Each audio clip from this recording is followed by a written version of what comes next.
지난주 저는 휴가를 다녀왔습니다. 저는 이전까지 수영을 굉장히 좋아했습니다. 그런데 잘 하지는 못했습니다. 그래서 발이 닿지 않는 수영장이나 발이 닿지 않는 계곡에 놀러 갈 때면 항상 구명조끼를 입고 놀았습니다. 바다에서 수영한다라는 것은 저에게는 되게 막연한 두려움, 걱정이 있었습니다. 이번에 휴가를 가서 바다에서 구명조끼를 입고 수영을 했습니다. 그런데 벗고 한번 해보면 어떨까라는 생각이 들었습니다. 그래서 곧바로 실천했습니다.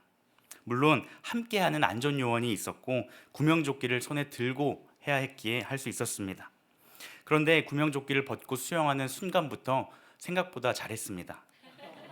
물에 너무 잘 뜨고 수영이 잘 되었습니다. 이전에는 깊은 바다에 떠 있는 것이 상상할 수 없었는데 이제는 바닥이 보이지 않는 그 깊은 바다에서 홀로 수영하는 것이 너무 기쁘고 행복했습니다. 그때부터 저는 주변의 것들을 신경 쓰지 않게 되었습니다. 뜨거운 햇살에 살이 다 타고 있어도 전혀 신경 쓰지 않았고 수영 자세가 어떠한지 조금도 신경 쓰지 않았습니다. 그저 그것만으로 기쁘고 행복했기 때문입니다. 제가 이 말씀을 드리는 이유는 제 자랑을 하는 것이 아니라 오늘 본문에 가장 기쁜 것을 발견하고는 주변의 것을 전혀 신경 쓰지 않았던 한 사람이 등장하기 때문입니다. 다윗은 이스라엘 역사에서 가장 훌륭한 왕으로 평가를 받아왔습니다. 믿음의 사람이었고 누구보다 하나님을 사랑하는 순수한 믿음을 가진 사람이었습니다. 하나님의 관점에서도 이스라엘 왕의 표준이 되는 그런 사람이었습니다.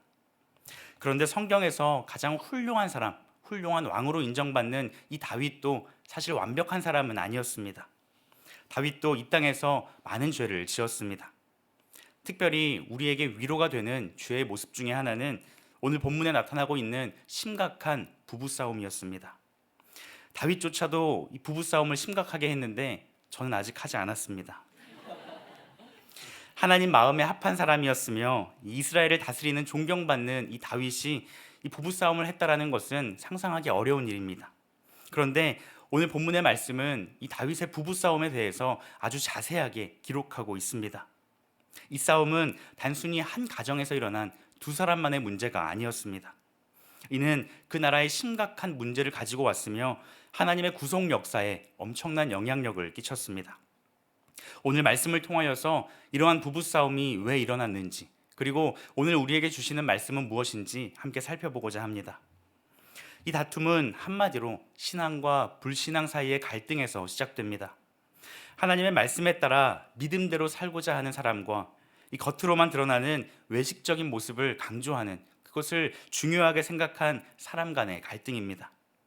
이 다툼이 있기 전만 해도 다윗은 너무나도 기쁜 나머지 그 기쁨을 감출 수 없는 상태에 있었습니다. 그의 일생에서 이렇게 기쁘고 감격적인 행복한 순간은 없었을 것입니다. 다윗은 무엇으로 인해 그렇게 기뻐했을까요? 왜냐하면 하나님의 법궤가 지금 이 예루살렘으로 들어오는 역사적인 순간이기 때문입니다. 다윗이 평소에 하나님의 법궤를 얼마나 사모했는지 법궤를 찾기 전에는 잠을 자지 않겠다라고 선포할 정도였습니다. 시편 132편 3절에서 5절까지의 말씀에는 이렇게 말씀하고 있습니다. 함께 읽도록 하겠습니다.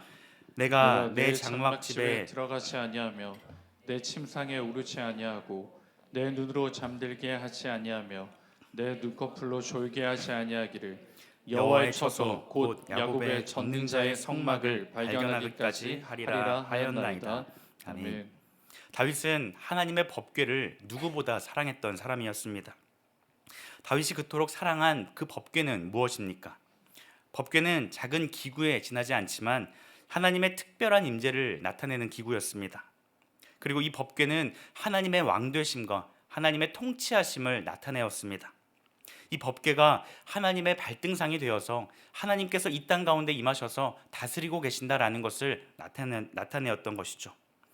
그래서 이스라엘 백성들은 이 법궤를 중심으로 함께 모여서 하나님의 통치 가운데 살아갔습니다. 법궤에는 만나가 들어 있었습니다. 만나는 광야에서 하나님께서 자신의 백성들을 기억하시며 날마다 먹이신 그 은혜를 상징하였습니다. 이 만나를 통해서 하나님께서 자신의 백성들을 돌보신다라는 것을 깨달았던 것이죠. 또한 아론의 지팡이가 들어 있었습니다. 여호와께서 아론과 그의 제사장들에게 제사장 직무를 주심으로써 하나님과 사람 사이를 화목하게 하시는 그 직분을 감당하게 하셨습니다. 마지막으로 십계명에 두 돌판이 들어 있었는데 하나님께서 말씀으로써 그 가운데 함께하고 계신다라는 것을 나타내었습니다. 이처럼 법궤를 통하여서 하나님께서는 자신의 백성들에게 찾아오시고 만나시고 말씀하여 주셨습니다. 그렇기 때문에 법궤는 이스라엘 백성들에게는 생명과도 같은 것이었습니다. 이 하나님의 법궤가 이스라엘의 수도 예루살렘으로 들어오는 그 역사적인 중요한 순간에 다윗은 참으로 기뻐했습니다. 그런데 이 중요한 하나님의 법궤를 이스라엘은 20년 동안 기럇 여아림에 방치해 놓았습니다. 사무엘상 7장 2절 말씀에 보면 궤가 기럇 여아림에 들어간 날부터 20년 동안 오래 있은지라 이스라엘 온 족속이 여호와를 사모하니라 라고 말씀합니다. 이제 다윗은 수도를 예루살렘으로 정하고 첫 사업으로서 이 일을 시작했습니다. 법궤가 이 땅에 들어오는 것을 기대하며 극도로 흥분된 상태에서 참으로 행복한 시간들을 보내고 있었습니다. 그래서 다윗은 그 법궤를 바라보며 기뻐서 춤을 추었습니다. 그 춤은 어떤 형식을 갖춘 춤이라기보다는 그저 주체할 수 없는 기쁨을 표현하는 몸동작에 불과했습니다. 그런데 그 기쁨을 방해하는 요소가 있었습니다. 그것은 그의 아내 미갈이었습니다. 미갈은 다윗의 그 기쁜 마음에 찬물을 끼얹고 있습니다. 다윗의 모습에 미갈이 어떻게 반응하고 있습니까? 그녀는 다윗이 춤을 추며 법궤를 가지고 오는 그 모습을 보며 창으로 내다보고 비웃었습니다. 사무엘하 6장 16절 말씀에 이렇게 말씀합니다. 여호와의 궤가 다윗 성으로 들어올 때에 사울의 딸 미갈이 창으로 내다보다가 다윗 왕이 여호와 앞에서 뛰놀며 춤추는 것을 보고 심중에 그를 업신여긴지라 라고 말씀합니다. 다윗은 기쁜 마음을 가지고 집으로 들어오고 있었습니다. 자신이 받은 그 영광스러운 기쁨을, 그 행복을 사랑하는 아내 미갈과 함께 나누기 위해서 그 기쁜 마음을 가지고 돌아왔습니다. 그런데 미갈의 반응이 어떻습니까? 그동안 참아왔던 말을 다윗에게 쏟아내기 시작합니다. 20절 말씀에 다윗이 자기의 가족에게 축복하러 들어오매 사울의 딸 미갈이 나와서 다윗을 맞으며 이르되 이스라엘 왕이 오늘 어떻게 영화로우신지 방탕한 자가 염치 없이 자기의 몸을 드러내는 것처럼 오늘 그의 신복의 계집종의 눈앞에서 몸을 드러내셨도다 하니, 우리가 이 말을 그냥 들을 때에는 그 크게 잘못된 것이 없는 것처럼 보입니다. 오히려 미갈의 비판은 일리가 있는 것처럼 보이기도 합니다. 이스라엘 왕이, 한 나라의 왕이 마치 방탕한 자가 염치 없이 자기 몸을 드러내는 것처럼 행동해서는 안 된다라는 것이죠.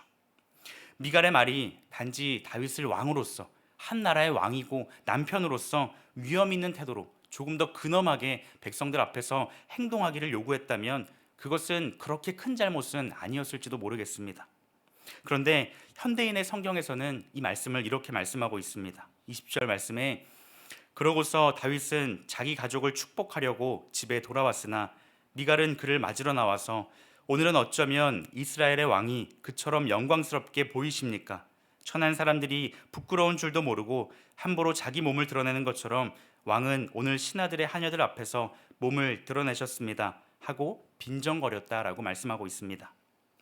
미갈의 말을 잘 분석해 보면 미갈은 다윗의 아내로서 남편을 정말로 생각해서 한 나라의 왕을 생각해서 진심 어린 조언을 하기보다는 빈정거리고 있다라고 말씀하고 있습니다.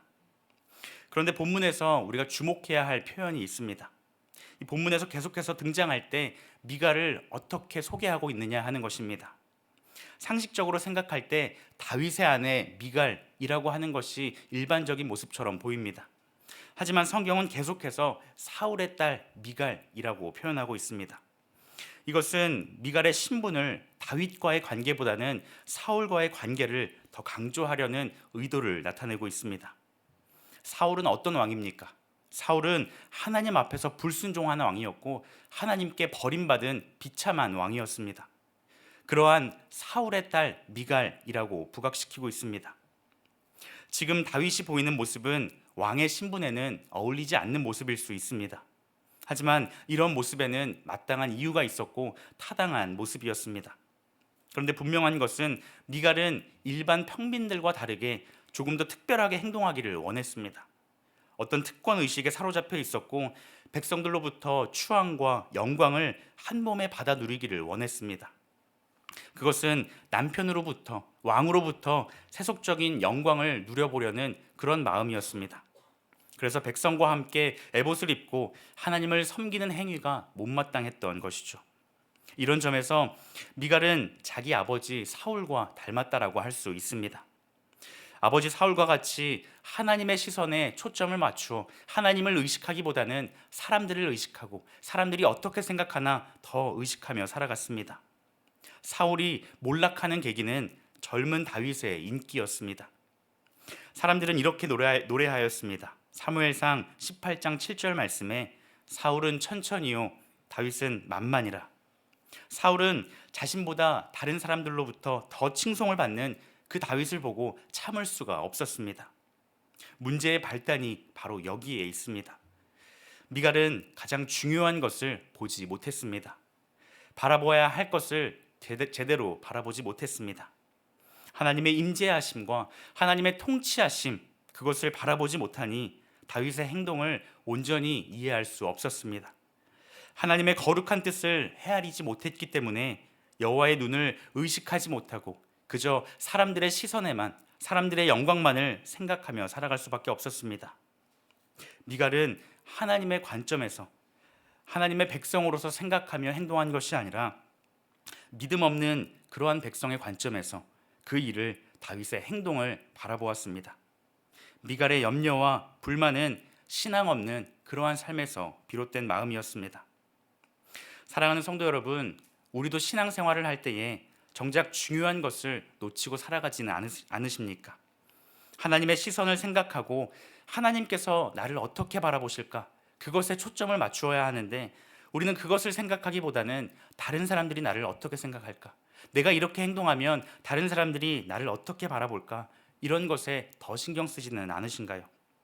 하나님께서 이러한 행동은 분명히 기뻐하실 거야 라는 것을 알매도 불구하고 다른 사람들의 시선 때문에 하나님 앞에 나아가지 못하는 상황들, 주저했던 모습들이 있지는 않으신가요? 세상은 그런 우리의 삶의 모습을 이해하지 못합니다. 또 우리 스스로 생각하기로도 나 혼자 너무 오버하는 거 아닌가, 나만 유별나게 신앙생활 하는 거 아닌가, 이런 마음이 들지도 모릅니다. 하지만 바른 믿음으로 주님의 시선 가운데 신앙생활 할 수 있기를 간절히 소망합니다. 하나님께서는 우리가 정말 마음을 다하여서 하나님을 보게 하시고 하나님이 우리를 바라보고 계신다라는 것을 의식하기를 원하십니다.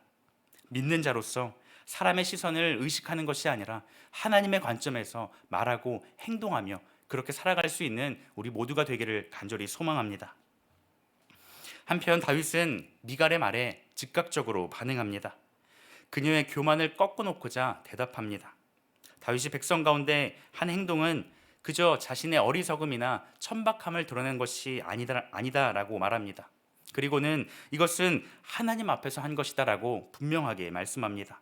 21절 말씀을 같이 한번 읽도록 하겠습니다. 다윗이 미갈에게 이르되 이는 여호와 앞에서 한 것이니라.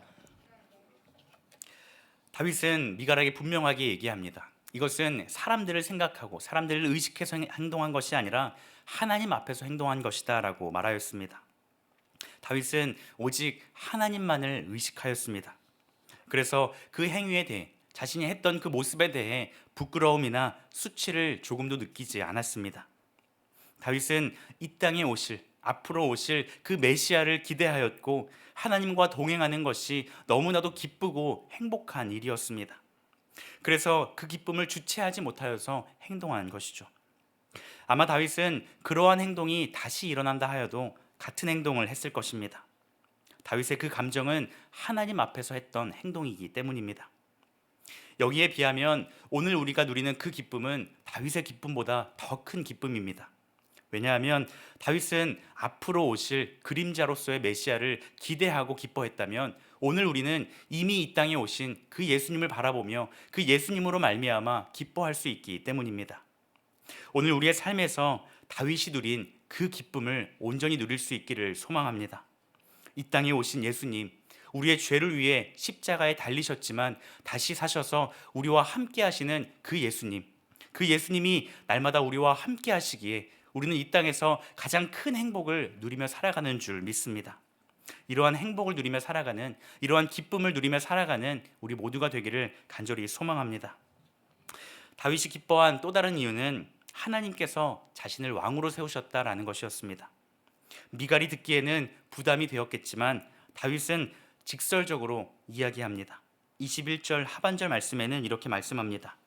그가 내 아버지와 그의 온 집을 버리시고 나를 택하사 나를 여호와의 백성 이스라엘의 주권자로 삼으셨으니 내가 여호와 앞에서 뛰놀리라. 아멘. 다윗은 이방의 왕들과는 달리 자신이 왕으로서 누릴 수 있는 것, 자신이 높아지고 칭송을 받는 것에 관심을 두지 않았습니다. 오히려 하나님의 백성을 다스리는, 하나님께서 맡겨주신 그 왕이라는 직분 가운데 기쁨을 누렸습니다. 그래서 다윗은 왕으로서 품위를 떨어뜨리는 행동을 했다기보다는 오히려 백성들 앞에서 신앙의 본을 보이는 그 모습을 했다라고 할 수 있습니다.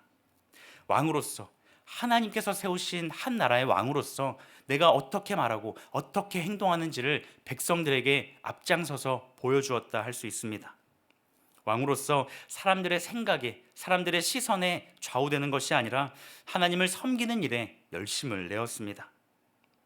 성경에는 이러한 삶을 살아간 사람들이 참 많이 등장합니다.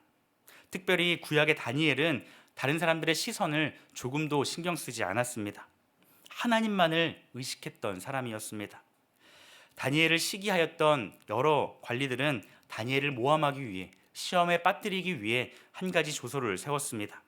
그것은 왕 외에 다른 사람에게 절하는 사람이 있다면 누구든지 사자굴에 던져 넣겠다라는 것이었습니다. 이러한 상황에 다니엘이 눈치가 있었다면, 눈치가 조금만 있었다면 다니엘은 어떻게 행동했을까요? 아마 다른 사람들이 보지 못하는 곳에서 몰래 숨어서 기도했을 것입니다. 기도를 안 할 수는 없으니까, 기도는 해야 하니까 다른 사람들 눈치도 보고 하나님도 생각하면서 그렇게 기도했을 것입니다. 하지만 다니엘은 어떻게 행동합니까? 다니엘 6장 10절 말씀 같이 한번 읽도록 하겠습니다. 다니엘이 이 조서에 왕의 도장이 찍힌 것을 알고도 자기 집에 돌아가서는 윗방에 올라가 예루살렘으로 향한 창문을 열고 전에 하던 대로 하루 3번씩 무릎을 꿇고 기도하며 그의 하나님께 감사하였더라. 아멘. 하나님께서는 이런 사람을 기쁘게 여기십니다. 다른 사람 눈치도 보고 하나님께서도 기뻐하시는 행동을 하는 것이 아니라 하나님만을 바라보는 그 사람을 하나님께서 기뻐하십니다. 물론 우리에게는 지혜가 필요합니다. 그런데 어떻습니까? 우리가 생각하고 또 우리가 판단하는 그 지혜는 결국 타협이 될 수 있습니다. 하나님께서는 세상 속에 눈치 없는 사람을 기쁘게 원하십니다. 다른 말로 하면 하나님의 시선만을 의식하는 그 사람을 기쁘게 받으십니다. 다윗은 그 나라의 왕이었지만 하나님만이 진정한 왕이심을 깨닫고 하나님을 인정하였으며 하나님을 찬양하였습니다.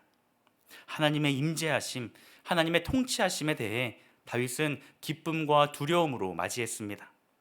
이러한 면에서 미갈의 행동은, 미갈의 말은 다윗을 무시하는 말이었고 하나님을 무시하는 말과 행동이었습니다.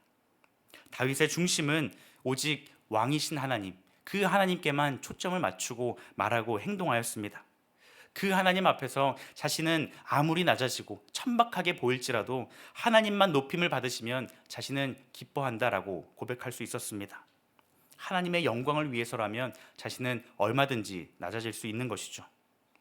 사랑하는 성도 여러분, 오늘 우리가 이러한 모습이기를 소망합니다. 다른 사람을 의식하는 신앙생활이 아니라 하나님께서 기뻐하시는 그 신앙생활을 하는 우리가 되기를 소망합니다. 하나님을 바르게 알고 바르게 믿는 백성들은 하나님 앞에서 말하고 행동하는 줄 믿습니다. 그래서 우리 삶에 하나님을 왕으로 인정하고 하나님 앞에서의 삶을 살아가는 우리가 되기를 소망합니다. 이후에 마지막으로 하나님께서는 다윗과 미갈의 상황을 평가해 주십니다. 두 사람의 대화만을 볼 때에는 단순히 부부싸움으로 보일 수 있고 또 서로 옳은 말만 하고 있다라고 보일 수 있습니다. 하지만 하나님께서는 분명하게 판단을 내려주십니다. 23절에는 그러므로 라는 말로 그 결과가 어떠한지를 보여줍니다. 23절 말씀에 그러므로 사울의 딸 미갈이 죽는 날까지 그에게 자식이 없으니라라고 말씀합니다. 미갈은 죽는 날까지 자식이 없었습니다. 아마 다윗은 미갈에게서 자식을 원했을 것입니다. 사울의 딸이라는 정치적인 이유도 있었겠지만 다윗은 미갈을 마음 다해 사랑했기에 자식을 원했을 것입니다. 하지만 하나님께서는 분명하게 미갈을 심판하셨고 자식이 없다라고 말씀하십니다. 당시 고대 사회에서 여자에게 아이가 없다라는 것은 고통스러운 일이었습니다. 그것은 저주이자 하나님의 심판이었습니다. 하지만 미갈이 당하는 심판은 단순히 그 당시 사회에서 당하는 그런 수모 그 이상의 아픔이 있었습니다. 하나님께서는 이 심판으로 인하여서 하나님께서 말씀하신 예언의 말씀을 성취하셨습니다. 하나님께서는 사울을 버리셨는데 메시아의 반열에서 완전히 버리셨습니다. 그렇지만 만약 미갈이 자녀를 갖는다면 다윗의 후손으로서 예수 그리스도의 조상이 될 수 있었습니다. 세상 끝날까지 메시아의 어머니로서 영광스러운 이름을 가질 수 있었던 것이죠. 하지만 하나님께서는 미갈을 심판하셔서 끝날까지 자녀가 없을 것이다, 메시아의 어머니가 될 수 없다라는 것을 말씀하십니다. 하나님은 메시아의 계보에서 믿음 없는 사울을, 또 하나님을 바라보지 못하는 미갈을 완전히 제외시켜 버리셨습니다. 사랑하는 성도 여러분, 오늘 본문의 다윗과 미갈의 다툼은 단순히 두 사람의 싸움은 아니었습니다. 그것은 그 시선이 어디에 맞추어져 있느냐 하는 것이었습니다. 세상의 모든 종교는 사람들이 원하는 것을 얻는, 사람들의 만족을 충족시켜주는 것에 관심이 있습니다. 하지만 하나님의 백성인 우리는 하나님의 통치하심을 믿고 그 말씀에 순종하는 것입니다. 하나님과 날마다 동행하는 것, 그것이야말로 참된 기쁨이고 참된 행복입니다. 그래서 날마다 말씀과 기도로 하나님의 함께하심을 믿고 따르며 동행하는 것입니다. 미갈이 당한 심판은 근본적으로 하나님의 임재하심과 하나님의 통치하심을 이해하지 못한 것에서 비롯된 것이었습니다. 하나님의 임재를 예사롭게 생각하는 자, 하나님의 통치를 비웃는 자가 당하는 심판이 어떠한가를 오늘 본문은 보여주고 있습니다. 반대로 하나님의 임재는 성도에게 가장 큰 기쁨이고 가장 큰 위로가 되는 줄 믿습니다. 다윗이 그렇게 기뻐 뛰놀며 행복했던 이유는 함께 하시는 하나님으로 말미암아, 임마누엘의 하나님으로 말미암아 기뻐할 수 있었습니다. 오늘 우리의 삶 속에서, 매일의 삶 속에서 하나님과 동행하는 것이 최고의 기쁨이 될 수 있기를 소망합니다. 그럴 때에 우리 삶에 세상에 줄 수 없는 행복이 보장되고 하나님께서는 그리스도 안에서 우리를 영광스러운 길로 인도하실 줄 믿습니다. 우리의 시선을 오직 주님께로 맞추어서 주님께서 무엇을 원하시는지, 무엇을 말씀하시는지, 오늘 내게 어떤 말씀에 순종하기를 원하시는지 바르게 깨달아서 그 말씀에 순종함으로 말미암아 하나님과 동행하며 살아가는 우리 모두가 되기를 주님의 이름으로 축복합니다. 아멘. 이 시간 우리에게 주시는 믿음의 한 줄 고백 함께 고백하도록 하겠습니다. 함께 고백하시겠습니다.